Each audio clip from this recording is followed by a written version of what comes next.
All right, we're on video number 7, the last of the videos about how to have an effective small group time in our student ministries. And I want to talk today about having some time outside of our regular scheduled activities and normal youth group meetings to spend time with your small group. So I want to talk about, first of all, the reasons why this is important, to put just this little bit of extra time into these small groups and just having some fellowship together. First of all, it will just increase the involvement of those that are involved in your small group. If they can come to some extra activities, if they can be involved in a few of these things, it will actually cause them to be a little better connected, which will cause them to want to be more involved. It will also add more joy to the small group as well. When you start building common memories amongst your small group members and they begin to talk about the things that they did at that activity or whatever, it's going to actually lead to good things. Secondly,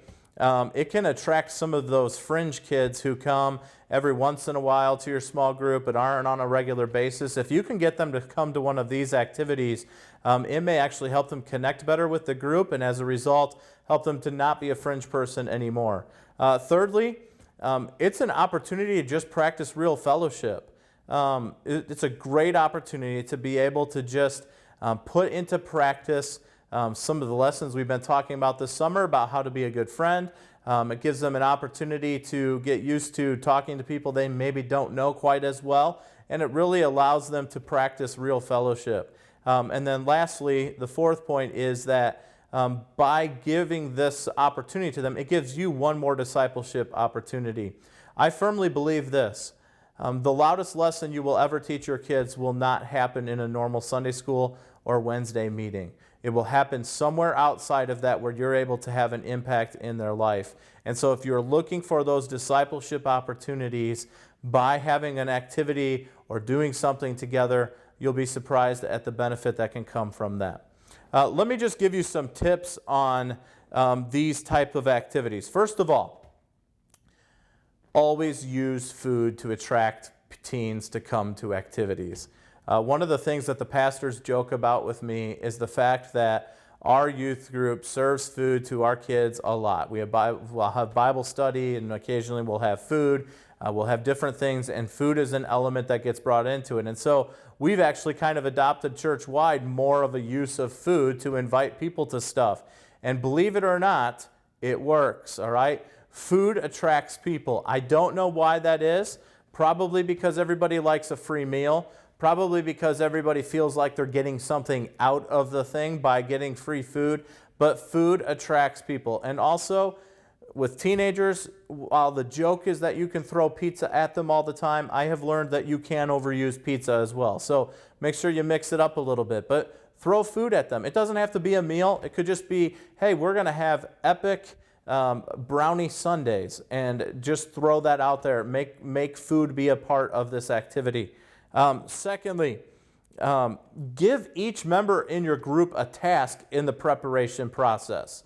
In other words, work together with your group to plan the activity and then assign tasks. So it could be as simple of a task as you need to bring the whipped cream for our brownie dessert day.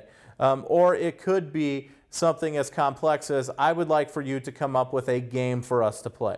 Whatever it is, give everybody in your group a task that will help them to feel involved in the planning and therefore in the success of the activity. Thirdly, plan ahead. Sometimes with teens, you can just spontaneously call an activity and it works. But for the most part, you actually need to plan ahead. I'll tell you why.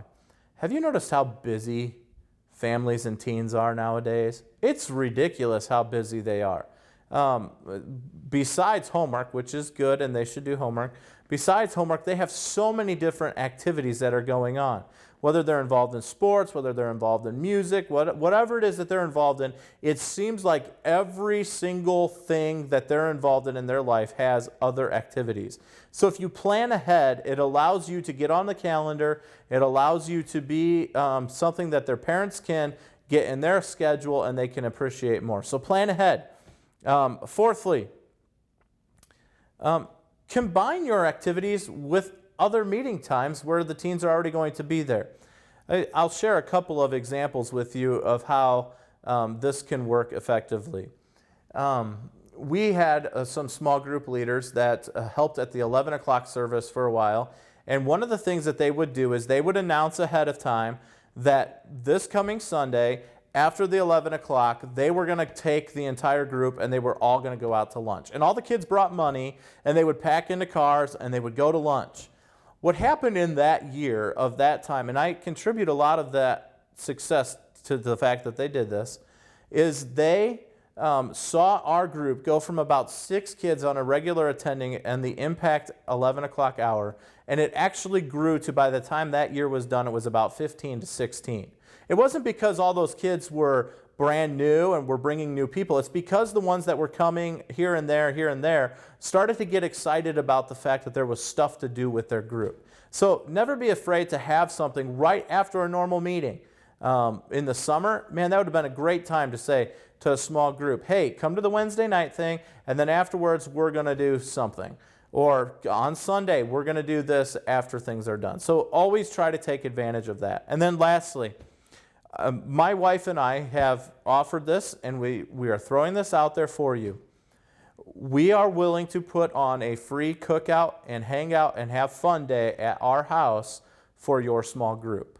We just need you to tell us when you want to come. Not on a Sunday, but any other day of the week, we'll have it. We'll cook it up. We'll have a delicious meal. In fact, this coming Sunday, the 11 o'clock high school class is coming over with their families. I'm going to be smoking meat the day before so that we can have delicious Italian beef, and everybody's going to bring a side, and we're just going to have a good time. We're going to hang out, get to know the parents, spend some time just playing games in the yard, and as a result of that, it's going to help strengthen that 11 o'clock hour. So let me encourage you with this.